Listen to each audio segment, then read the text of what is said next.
di channel Bu Eli. Salam kimia, kimia keren ya. Nah, ini part 2 pembahasan soal host berbasis eksperimen. Kali ini topiknya adalah berbasis eksperimen ya. Real context problems, artinya soal-soal yang disajikan adalah berdasarkan data hasil eksperimen yang sudah dilakukan oleh peserta didik ya. Materinya adalah sifat koligatif larutan, yaitu pada naik titik didih larutan dan turun titik beku larutan ya. Mengapa disebut naik titik didih larutan? Karena ketika larutan dididihkan maka titik didihnya akan lebih tinggi dari pelarut murninya ya. Sementara kalau larutan dibekukan maka titik bekunya akan lebih rendah di bawah titik beku pelarutnya ya. Ini kelas 3, KI 3, KD 3 sampai 32 pada silabus K13. Langsung saja kita mulai. Inilah soal host. Soal host itu adalah soal yang menuntut keterampilan berpikir D4 sampai 6, analyzing, synthesizing, evaluating ya terhadap sebuah keputusan bagaimana memilih opsi-opsi yang tepat ya. Mungkin sekilas soal ini kelihatan sulit, tapi sebenarnya tidak, karena kita tidak perlu menghafal, tapi cukup menguasai konsepnya dan membaca berulang-ulang supaya kita paham di bagian mana yang ditanyakan, highlight keywords-nya yang mana ya. Baik, kita mulai ya. Di penghujung semester genap kelas 12 IPA 2 tahun ajaran ini, Imelda Hartono menyelesaikan proyek akhirnya di kelas kimia ya. Nah, tujuan proyek ini Ibu beri tabilo ya. Menyelidiki pengaruh waktu pendidihan, jenis dan konsentrasi larutan non dan elektrolit terhadap volume air yang menguap setelah mendidih ya. Nah, eksperimen ini dilakukan terhadap pemanasan air mineral kemasan sebagai pelarut ya. Kemudian kita gunakan larutan garam, gula, dan cuka dengan konsentrasi 5, 10, dan 15% ya. Jadi di sini kita bedakan ya. Ada yang namanya pelarut yaitu air, kemudian ada yang namanya zat terlarut solut yaitu garam, gula, dan cuka dengan konsentrasi sekian ya. Pelarut ditambah zat larut adalah larutan atau solution. Nah, kita menggunakan patokan 30 gelembung ya pada waktu 30 gelembung ini terbentuk secara visual kita menghitung 30 gelembung dengan mata secara visual ini adalah patokan saat kita mencatat waktu yang dibutuhkan oleh larutan itu untuk mendidih ya. Jadi supaya sama terhadap perlakuan baik blanko itu adalah air mineral maupun sampelnya ya. Nah, di sini kita membutuhkan timer karena kita membutuhkan data waktu didih ya. Setelah itu kita juga mengukur jumlah volume air yang menguap, artinya selisih volume awal kita menggunakan 200 mili pelarut ya sebagai volume awal, nanti dikurangi volume setelah mendidih ya.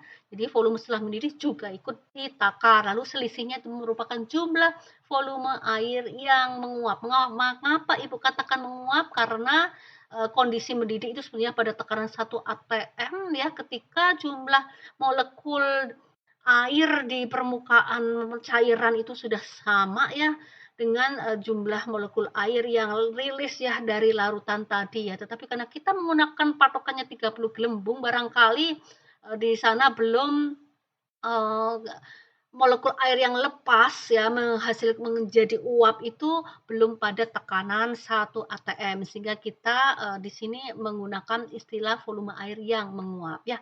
Baik ya, sekarang kita menuju ke pertanyaan pernyataan kurang tepat terkait data pada tabel adalah, nah di sini perhatikan pada bagian kalimat yang menyatakan kurang tepat ya, kurang tepat, yang bukan, kecuali itu hati-hati dengan kalimat negatif ini ya, negasi ini ya supaya tidak salah pilih ya. Jadi pernyataan kurang tepat terkait data pada tabel adalah ya, nah kita lihat ya tabel hasil eksperimennya ya. Kalau membaca tabel, maka kita perlu hati-hati dan membaca dulu kolom-kolomnya. Ini kolom nomor, sampel, lama waktu didih ini dalam menit ya, ini dalam menit. Kemudian volume awal air itu kita gunakan 200 mili untuk semua belangko dan sampel. Kemudian ini volume akhir setelah mendidih yang diukur dengan patokan 30 gelembung tadi ya. Lalu kita kurangkan volume air dikurangi volume akhir menghasilkan volume air yang menguap dalam satuan mililiter ya. Nah, kita lihat sekilas ya. Data-datanya, angkanya kita lihat bahwa pada belangko ya, pada belangko itu lama waktu didihnya paling kecil ya, di sini kelihatannya paling kecil ya, sebab dia 2 menit 6 detik sekian ya.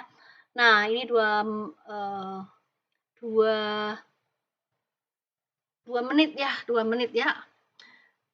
Kemudian, di sini kita lihat, oh ya, volume akhir ya, volume air yang menguap saja ini 13 mili, sedikit ya, paling sedikit dibandingkan yang lain ya.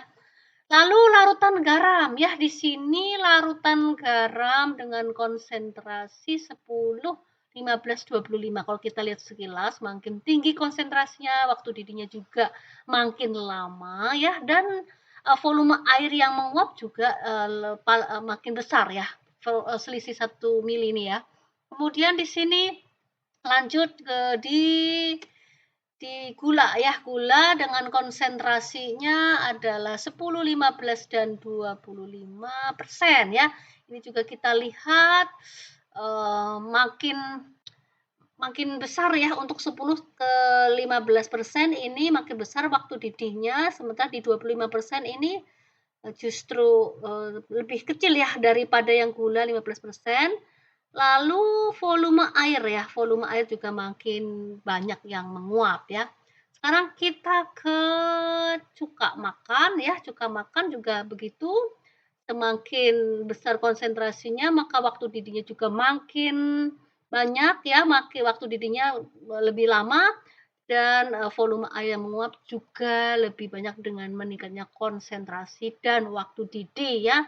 Nah di sini, kita lihat ya, kita kelompokkan sementara garam itu larutan elektrolit kuat ya, elektrolit kuat.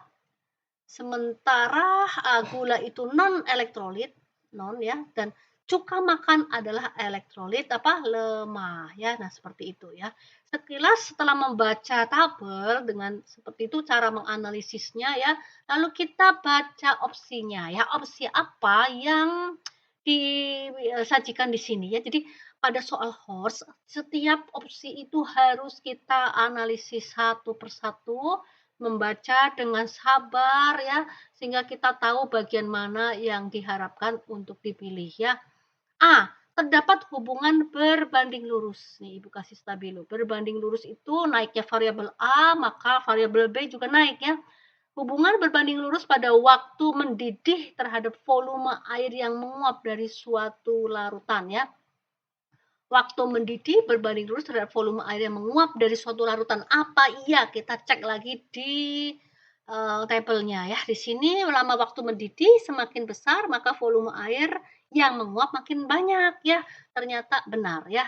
Ini benar ya. Sementara kita tulis di sini benar ya. B, data percobaan mencatat bahwa air paling cepat mendidih ya.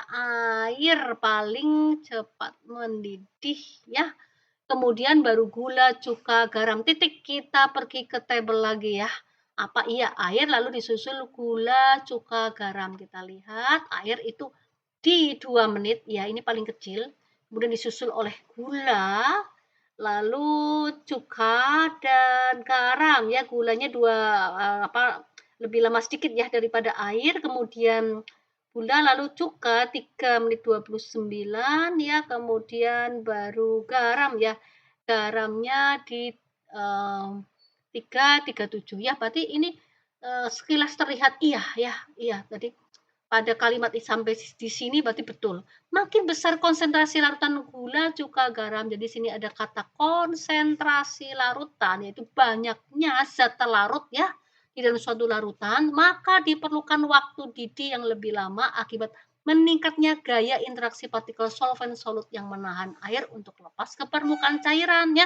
Kita tahu konsep dari sifat koligatif ya, bagaimana sebuah larutan yang mengandung zat terlarut itu makin banyak zat terlarutnya, maka ada gaya interaksi antara solvent yang makin kuat ya, karena setiap partikel yang berhubungan di dalam setiap partikel yang ada di dalam sebuah larutan, mereka memiliki gaya interaksi satu sama lain ya. Nah, di sini Ibu bisa gambarkan misalnya ya, ada air ya, ini air dengan zat terlarut A ya. kemudian air dengan air ya, kemudian A dengan A. Nah, semacam itu ya. Bagaimana jika ada B, ada tambahan B, maka air dengan B ya. Kemudian air dengan air, kemudian B dengan B ya. Kemudian di sini juga A dengan A. Artinya ada gaya interaksi molekul pada larutan yang di sana ada terdapat zat-zat terlarut. Jadi makin ramai zat terlarutnya, maka air itu terikat lebih lebih punya peluang terikat lebih kuat ya ke zat terlarutnya sehingga air sulit untuk lepas. Akibatnya apa? Akibatnya volume dari air yang menguap ya makin sedikit begitu ya. Semakin besar konsentrasi larutan gula, cuka, dan garam, maka waktu didihnya lama ya. Sehingga gaya interaksi partikel solut airnya ya akan lebih kuat yang akan mengakibatkan air sulit lepas ke permukaan cairan. Ini sekilas kita okekan ya, benar ya.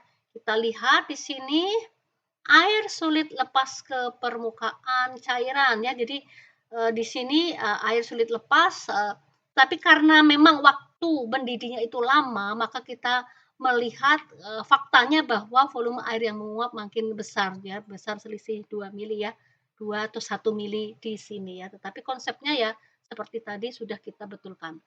Nah, sekarang yang C ya, yang C bagaimana? Pada waktu mendidih yang hampir bersamaan, jadi di sini ada kata waktu mendidih yang hampir bersamaan antara larutan garam 15%, kita lihat nih waktu didihnya di 3 menit 47 detik ya, dibandingkan larutan cuka yang juga sama-sama 15%, waktu didihnya juga nih lihat hampir sama ya, cuma selisih koma aja di sini ya. Maka volume air yang menguap 23 mili pada larutan cuka 15% menunjukkan jumlah zat terlarut dalam cuka lebih banyak ya. Gimana ini ya? Maka volume air yang menguap 23 mili pada larutan cuka 15% menunjukkan jumlah zat terlarut dalam cuka lebih banyak. Nah, ini kaitannya dengan statement pada B, opsi B ya. Semakin banyak jumlah zat terlarut dalam cuka ya, semakin banyak itu mengakibatkan molekul pelarutnya yaitu airnya tentu akan lebih lambat atau lebih sulit untuk lepas ya, untuk putus ya. Sehingga harusnya yang menguap itu akan lebih sedikit ya, kalau berdasarkan itu ya. Sementara cuka itu kita lihat lebih lama sedikit, tapi volume air yang menguap itu lebih banyak ya. Kita lihat di sini, kita cross check di tabelnya ya, bagaimana di tabelnya yang 15% ya. Jadi yang ini 15%, yang ini 23, sementara di larutan larutan garam yang 15% ini ya, ini hampir sama ini dan ini ya. Sebentar kita pakai pen, yang ini dan ini ya, ini sama-sama di 15%. Ini 21 mili dan ini 23 mili ya. Ini datanya seperti itu dan statementnya adalah seperti ini. Apakah iya? Kalau kita ragu-ragu maka kita skip dulu ya. Kita simpan dulu di otak ya. Ini masih ragu-ragu yang C. Sekarang kita menuju ke opsi D ya. Di sini dinyatakan gula dengan konsentrasi lebih besar, yaitu konsentrasi yang 25%, namun waktu didih lebih kecil dari konsentrasi garam 25% dan cuka 25% ya. Maka volume air yang menguap juga lebih kecil ya, 18 mili karena gula meski merupakan non elektrolit. Kita lihat sekilas gula non elektrolit. Padahal kalau gula itu diolah ya, gula pabrikan ya, gula pabrikan kalau diolah ingat, tentu di sana ada zat aditif tambahan ya, mengandung zat-zat aditif ya misalnya pemutihnya, pengkristal supaya tidak mudah meleleh dan lain sebagainya ya, yaitu pada saat proses pengolahan itu ada tambahan A, B, C, D. Nah, ini logis aja ya, sehingga sebetulnya gula itu adalah memang zat non elektrolit tapi karena diolah maka di dalamnya juga dimungkinkan ada tambahan zat-zat elektrolit misalnya zat pemutih ya, kemudian pengkristal. Jadi zat terlarut yang terdapat di dalam gula tersebut jauh lebih banyak dari yang, kita prediksi sebelumnya ya. Nah, seperti ini menyebabkan bahwa, gula dengan konsentrasi 25% ini waktu didihnya lebih kecil ya dari garam 25%, padahal garam dan cuka ini adalah larutan elektrolit ya. Nah, dengan demikian maka volume air yang menguap juga lebih kecil, 18 mili karena gula keadaannya adalah ada zat-zat tambahan di luar gula sendiri sebagai larutan non elektrolit ya. Jadi gimana statement ini? Ya, statement ini oke, kita okekan ya, ini benar ya. Nah, sekarang menuju ke statement ke E ya, di E ini apa ya, kita lihat jenis larutan elektrolit, yaitu cuka dan garam ya. Cuka itu elektrolit lemah, garam itu elektrolit kuat ya, pada konsentrasi yang sama ya, dan waktu didih yang hampir bersamaan, konsentrasi misalnya 15, 15, 10, 10 atau 5, 5 ya, dan waktu didih yang hampir bersamaan menunjukkan molekul air pada larutan elektrolit lemah lebih mudah menguap, sehingga volume air yang dilepas lebih banyak. Jadi kalau elektrolit lemah ya, itu, mestinya ya akan memiliki derajat ionisasi lebih kecil ya, sehingga, 1 mol cuka yang dilepas itu akan menghasilkan, jumlah mol yang lebih sedikit ya dibandingkan, 1 mol garam yang akan menghasilkan 2 mol ion ya, misalnya 1 mol NaCl akan menghasilkan 1 mol Na+ dan 1 mol Cl- ya. Jadi pernyataan ini sesuai dengan konsep ya, ini contoh ya.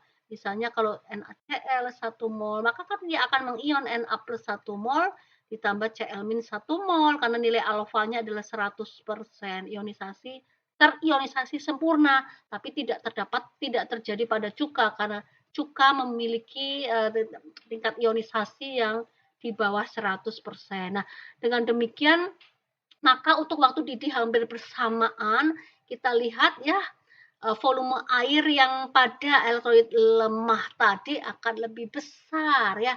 Apakah iya? Kita lihat di sini datanya antara garam dan gula misalnya kita ambil di 15% ya ini 3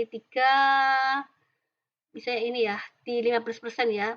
Garam 15%, 347, 15% cuka makan juga 347 ya, volume pada garam itu 21 mili, sementara larutan cuka makan 15% itu adalah 23 ya.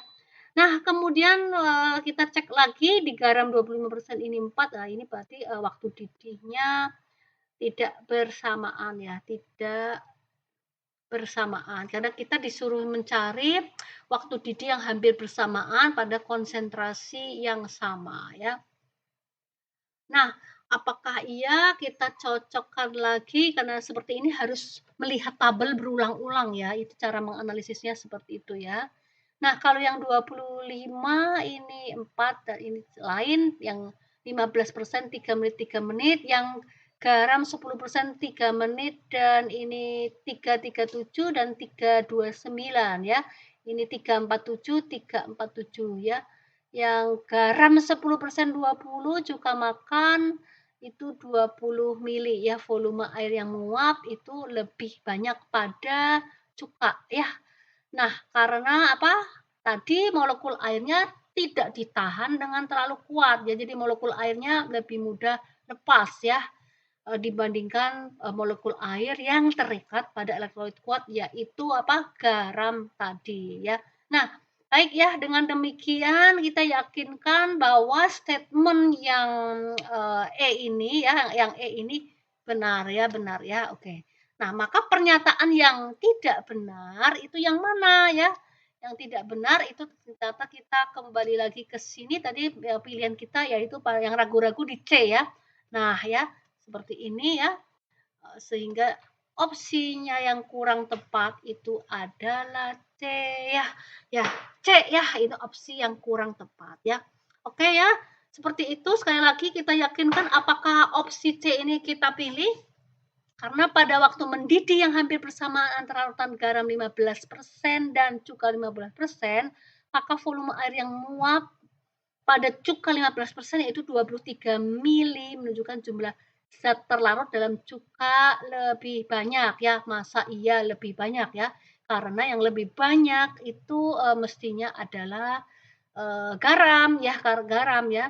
Karena kalau garam lebih banyak maka, volume pada cuka, volume air yang menguap pada cuka justru lebih lebih banyak ya, sementara pada garam itu volumenya lebih sedikit, volume air yang menguap lebih sedikit, tetapi jumlah zat terlarut di dalam, garam itu lebih banyak, sementara jumlah zat terlarut dalam cuka lebih banyak. Ini adalah statement yang meragukan, yaitu, kurang tepat. Ya, seperti ini ya, kadang-kadang kita perlu membolak-balik, maksudnya kembali mengecek, table-tablenya seperti ini ya, sehingga kita bisa yakin terhadap opsi-opsi yang disajikan pada, soal-soal HORS ya. Jadi, satu lagi ya, jika kita mau memilih opsi dengan tepat, kita juga perlu, membandingkan antar opsi ya, A terhadap B, B terhadap C, seperti tadi ya, ketika C ragu-ragu,